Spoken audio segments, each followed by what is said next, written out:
to prevent or reverse chronic illnesses, you would think more of lifestyle. What are you doing, or what is the patient doing that is affecting their health? Versus if traditional medicine, we only look at what happens afterwards.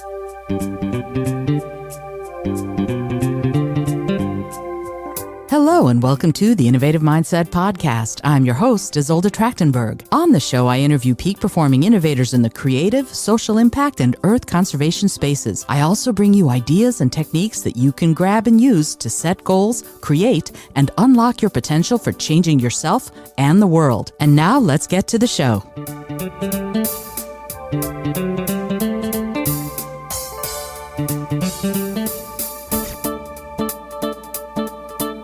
Hello and welcome to the Innovative Mindset Podcast. I'm your host, Izolda. Thank you so much for being here and taking the time.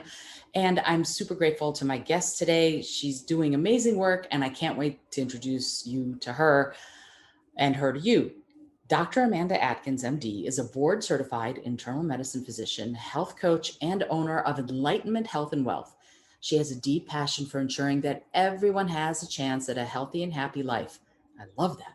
Her most recent focus has been to help women who are overweight prevent and possibly reverse chronic illnesses such as diabetes, heart disease, and high blood pressure. Both through her medical and personal experience, she knows how our lifestyle can lead to remarkable changes in our health and our ability to live our best lives. Amanda, thank you so much for being here. Welcome. Thank you so much for having me. It's very honored to be here to talk with you. I am really fascinated, frankly, and I just want to jump right in.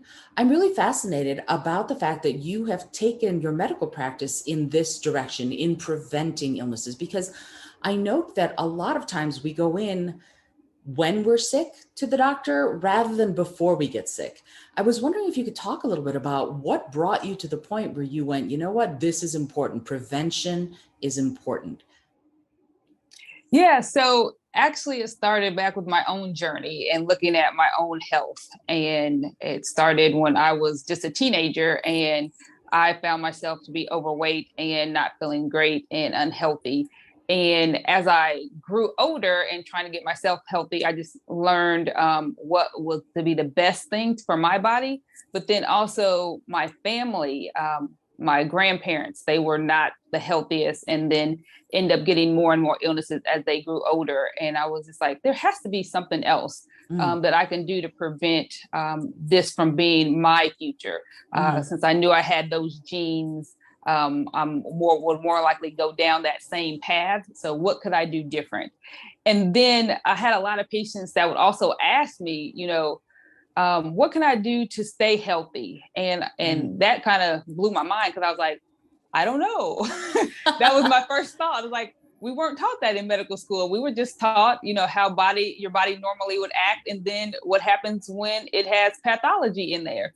And so by my own journey, and then hearing patients that actually were interested in this, I was like, okay, I need to find out more and actually educate myself, and so I can educate others on how they can actually prevent illness also.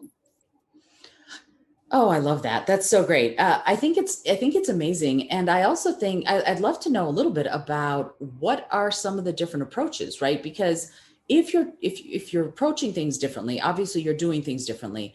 What are some of the ways that you approach reversing or preventing chronic illnesses versus what someone who might be a more traditional medical doctor might do? Yeah, so to prevent or reverse chronic illnesses, you would think more of lifestyle. What are you doing, or what is the patient doing that is affecting their health? Versus if traditional medicine, we only look at what happens afterwards. So say, you have a patient that comes in, their blood sugars are high. The most important thing that we usually were taught in medical school is like, okay, what are your blood sugars? And we have all these different medications and all these different categories that we can give you to try to control your blood sugars. But it really doesn't necessarily make you a healthy person. It just makes the numbers better, right? And so I usually tell patients, I was like, yeah, I can give you a pill. That's easy for me. That's what I was trained in. But are you going to feel better? It will make me feel better. It may make you look better because I'll see your numbers like, okay, your A1C went from 8 to 6. But do you feel better? Most people have side effects from the medications that they take. So then they tell me that they feel worse. So what we're trying to do to what we thought was making you better is actually making some people feel worse and actually do worse. And even with some medications, people still go on to progress in their illnesses and develop complications from those illnesses. So like with diabetes, a lot of people fear like losing a limb because they didn't look at their feet and their blood sugars are out of control, or even getting a heart attack because having diabetes is almost now equivalent to having heart disease. So we actually treat them almost the same at this point in time. So a lot of people are like, well, my blood pressure is not even high and my cholesterol is not high. I'm just have a little bit high blood sugar. Why are you putting me on all these medicines? And it's like, well, we have to treat you like you had a heart attack because that's where you're heading if we don't, get your blood sugars controlled. So that's the difference. Then if lifestyle, we look at lifestyle, it's more of nutrition, exercise, stress management, sleep, social relationships, getting rid of toxic substances. So all these things that the patient now or the client now has to be more involved in their own health and actually do these changes. Like we talk about these changes, what they can do in their own lives, but it's not just, oh, here's a prescription. Oh, next time you come back, oh, it's still not controlled. Here's another prescription. I see. I love what you're saying. You're singing my song. And you are, because I have hypothyroidism, for example. And what I was told was go on essentially Synthroid and it'll get your numbers back up. And I said, oh, great. That's great. That's wonderful. Except for the thing is that they told me that, for example, you still might not lose weight and you still might not have energy. And I'm like, oh, so you're telling me my TSH numbers will go down, but I still might not get any of the benefits from having my thyroid be functioning normally. And they're like, yep, that's the case. So I went, okay, I went a different direction. I went the more natural direction. I changed my diet. I started taking various supplements, things like that. So I developed an exercise regimen, started doing yoga and all of that. So when you're talking to a patient who has some of these kinds of issues and they go, well, I don't want to do the meds. What are the things that I need to do? And for someone like me with hypothyroidism, for example, I need to manage my stress. My thyroid goes out of whack because of stress. And that's the bottom line. So if someone comes to you and says, my biggest issue seems to be stress management, what are some techniques that you might tell them to start trying to help manage those stressors, that stress in their lives? Yeah, so first we want to figure out what the stress is and where it's coming from. So if we understand that, then we can probably gear you in a better direction. So I'll give an example for me. It's like if I feel like I have a whole lot to do at one time, or like at work where like we have to do things a certain way and I don't like that way. I just feel like everything is coming down on me.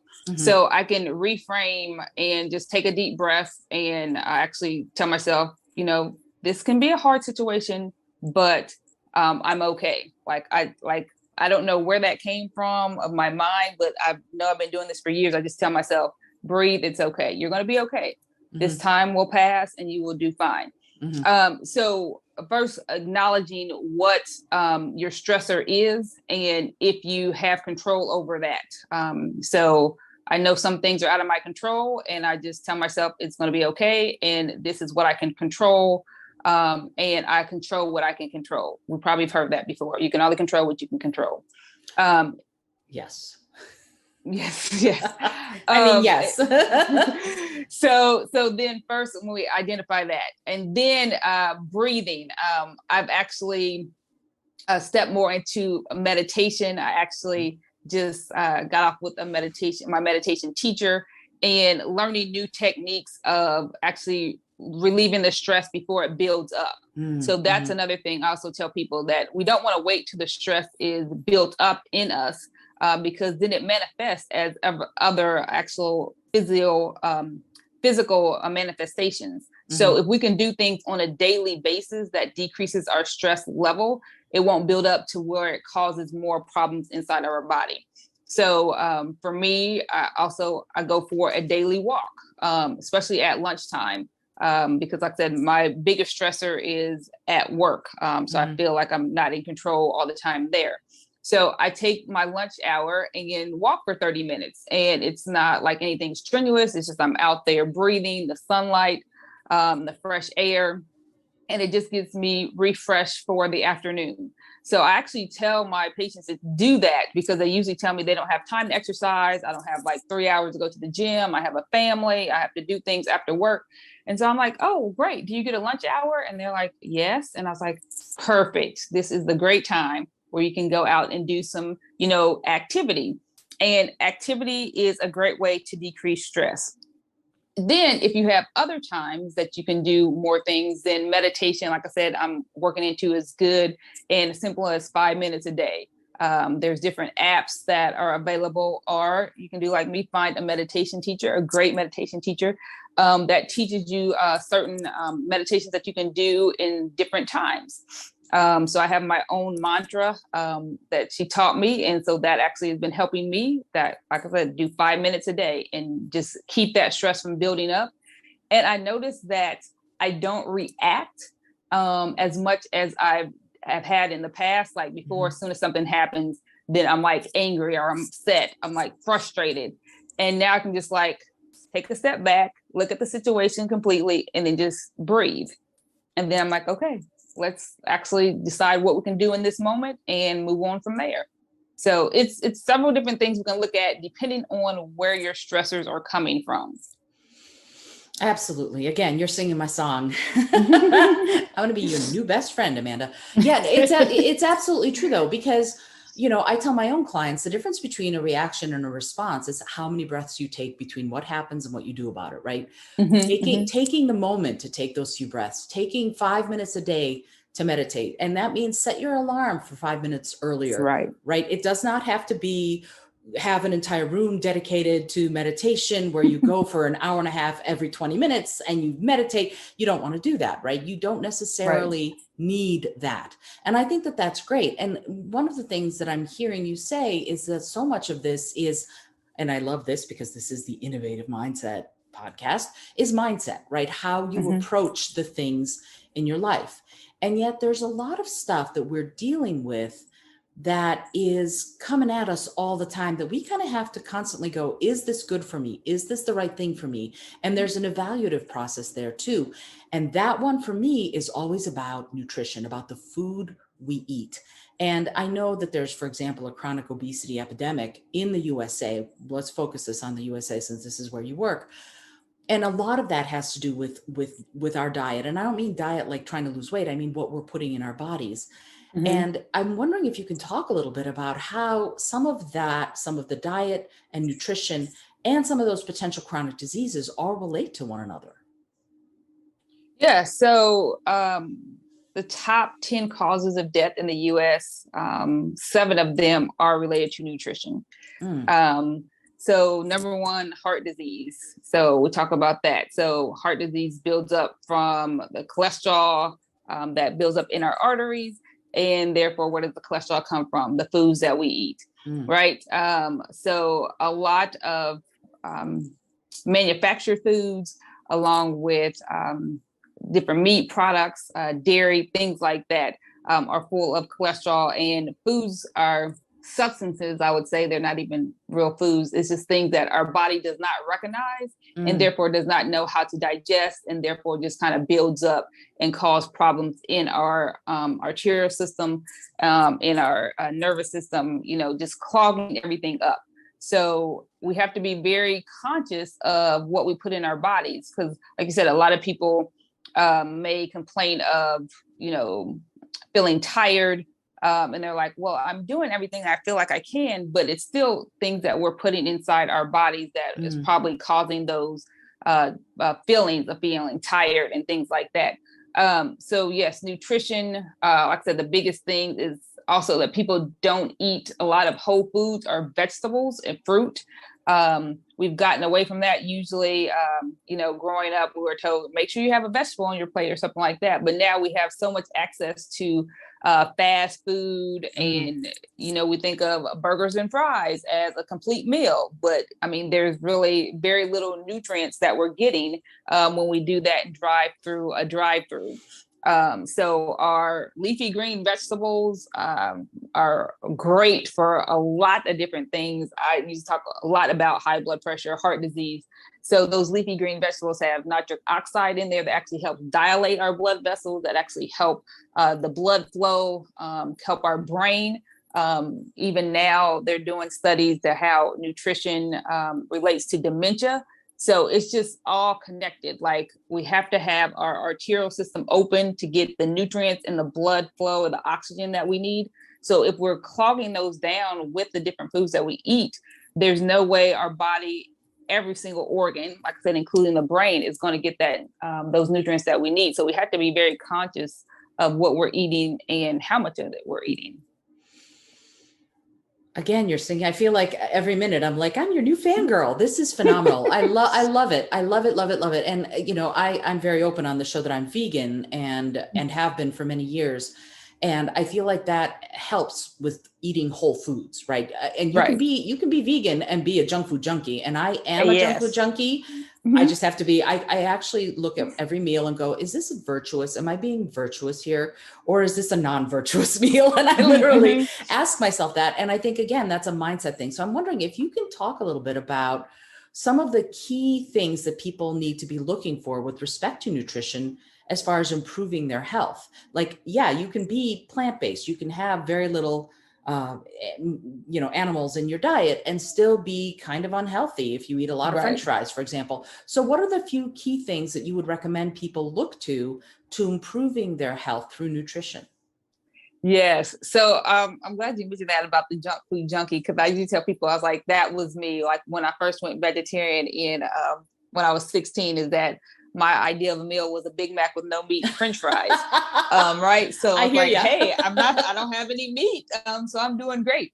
So the key would be a whole food. So usually people are like, well, what do you mean by that? So the easiest thing I tell people is like, if you can recognize it without a label, then you're probably good. Especially like we look at the produce, because people are like, if I don't eat meat or if I don't eat dairy, then what's left? I'm like, there's like hundreds of different types of fruits, vegetables, whole grains, and the ways that you can put those things together.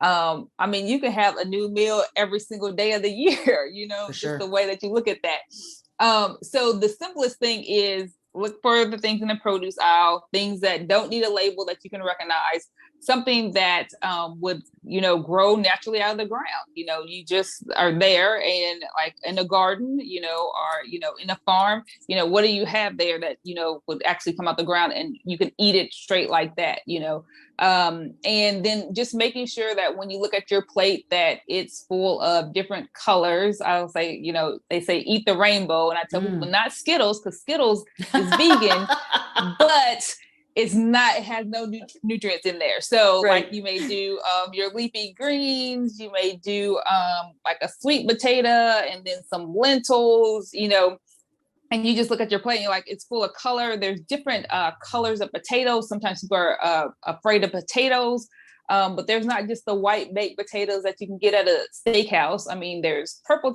potatoes, sweet potatoes. I was so intrigued by the purple potatoes when someone told me that. Like, I'm still learning, new things that's out there that you can eat. Different herbs that you can add to foods that make it so fresh.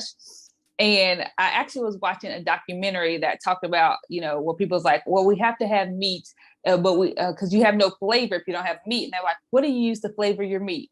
Plants. So therefore you can eat the plants and not have the meat and get all the flavor and nutrients that you need. So, and then sometimes it just takes trial and error for some people, where they just feel like when it's something new, you have to try different recipes. There's so many plant-based cookbooks or vegan cookbooks out there that actually relate to different cultures. So people may say like I grew up eating soul food. So there's so many different like soul vegan cookbooks and shows. And we even have a soul food vegan restaurant here in California where I go to a lot. And so there's so many things that you can do. And I just tell people to be open and curious, because when you actually do that, you're like, your mind will be blown about how many options are out there for you to eat and eat healthy. Yeah, mic drop. There you go. Yeah, absolutely. And it's interesting to me. Like I actually will eat canned foods, but the thing about canned foods for me is I look at the ingredients and go, can I pronounce Hmm. the names of all of these Hmm. ingredients? And I look for things that are less than 6 ingredients. That's I heard that somewhere and I went, yeah, that makes a lot of sense. So if you're Hmm. having, for example, a can of black beans, because I don't have room in my tiny New York City kitchen to soak beans. So I'll buy canned Yes. beans, but it'll be canned beans and that's it, right? I'm not a big Right. salt person. So there's one ingredient in the can. That's not bad. That's pretty good. In Right. fact, that I can feel virtuous about, as I said earlier. So there are things like that that we can incorporate into our diet, even in addition to the whole foods. What are your thoughts on that? I totally agree. Especially when people talk about how eating plant-based or vegan or healthy is expensive. So the cans are definitely a way to go. Like you said, canned beans, and it may have like salt and water in beans, something like that, or even your canned green beans or canned. Um, I don't say canned fruit because it usually adds sugar. But if Canned you have to corn. do canned corn, yeah. So you Hmm. can actually get that in if you're like, I want it to be a little bit healthier. Then, like, especially with the beans, I tell people, just put them in a strainer and rinse them off. So anything that you think would be on there, you can actually do that. But canned is definitely a way to decrease your expenses. So that way you're not feel like you're wasting food, because if you get something that's fresh, you have to eat it within a certain time. Also, yeah, so rice would be the same thing. That's a staple food, quinoa, different things like that. So it doesn't necessarily have to be in the produce aisle, but you still, like you said, ingredients. And that's a key too. Like if you can't pronounce it, that means it was chemically made and it's probably not the best for you. So yeah, 5 or 6 ingredients that's in there, that's great. And yeah, I tell people that all the time too, especially more for budget sake, because people are very afraid that they're going to break their budget. Yeah. And I like to tell them too that, hey, if we don't change something now, you're going to be paying that food budget in medicine. So, which one do you want to spend your money on? So And they like that too. exactly. And in one of those scenarios, you feel good still. And in the other one, you're sick and you're trying to get better. So there is that. Yes. Hippocrates famously said, let food be thy medicine and medicine be thy food. And it seems to me like that's your sort of philosophy, which I think is great. But something that I'm curious about, and I was talking about this to another guest recently, is that it seems to me that some of the innovations that we have nowadays are actually going back in time. Some of this eat whole foods, that was happening a lot more even just 100 years ago. What are your thoughts on that as far as how our trends are going, that so many people now are starting to look to work like you're doing to see about how to use food to feel better? So yeah, that is definitely one of my theme quotes is let food be thy medicine and medicine be thy food. And it is like we feel like we had to have all this extra technology to actually treat illness and disease. And we actually just can go back to the basics. Like we didn't need all this. And most modern medicine was really meant to prevent more of those diseases that would cause infections. So those Mm, infectious diseases type thing. And that's why I think the medical field is feeling burdened now, because most people that had like illnesses, they would either die young, they wouldn't actually grow old. But now people are living with these chronic illnesses longer, and now we're trying to figure out more of what we can do to actually come up with a new medication that will actually target this one disease, instead of going back to the basics of what can we do as far as lifestyle. That's why I now love lifestyle and preventative medicine, because you don't have to go to that extreme. And even one of the quotes that one of the previous doctors had was, a young doctor would have like 10 different medicines to treat one illness, but an older seasoned physician will have one medicine to treat 10 different illnesses. And you can ah, use that as nutrition, right? So yeah, so I think the health field is definitely coming back to where we started, to get people healthier, not just have the numbers to be better. I love it. Love it. Love it. Love it. I am so grateful to you for taking the time to be on the show. I would love it if you would, if people are going, I need to know more about Dr. Amanda. Can you give, I'm going to put of course, the links in the show notes, but people learn differently. And so would you mind giving sort of your Instagram, your socials, your website, just so that we have it on here on audio, and it'll also be in the show notes? Yes, so I am Dr. Amanda Adkins, and Adkins is spelled Adkins, not to be confused with the other Atkins because we have different views. And I'm on Instagram and Facebook on both of those. And then my website is dramandamd.com. So you can come there, learn lots of information. And then I'm also on YouTube, and you can just search for me for also Dr. Amanda Adkins. So very easy, just look for my name. Awesome. And I will have all of that in the show notes. And if you're interested in nutrition and in preventing disease and other issues through nutrition, obviously, you know who to talk to. Dr. Amanda, I would love to thank you for being on the show. I have just one last question before we sign off. And it's a simple question, but I find that it can yield some profound answers. And the question is this: if you had an airplane, environmentally friendly, of course, that could skywrite anything for the whole world to see, what would you say? You cannot out-exercise a bad diet. Ooh, again, mic drop. I love that. I love, love, love that. That would be a wonderful thing to see, because it's so true. Thank you so much. Thank you so much, Amanda, for being on the show. I appreciate it. And I appreciate you and the work that you're doing to help people feel better, not just look better. That is fabulous. Thank you so much. Thank you. I appreciate being on. Have a good day. Thanks. This is Izolda Trachtenberg for the Innovative Mindset Podcast, reminding you to be bold, be creative, and most of all, be kind.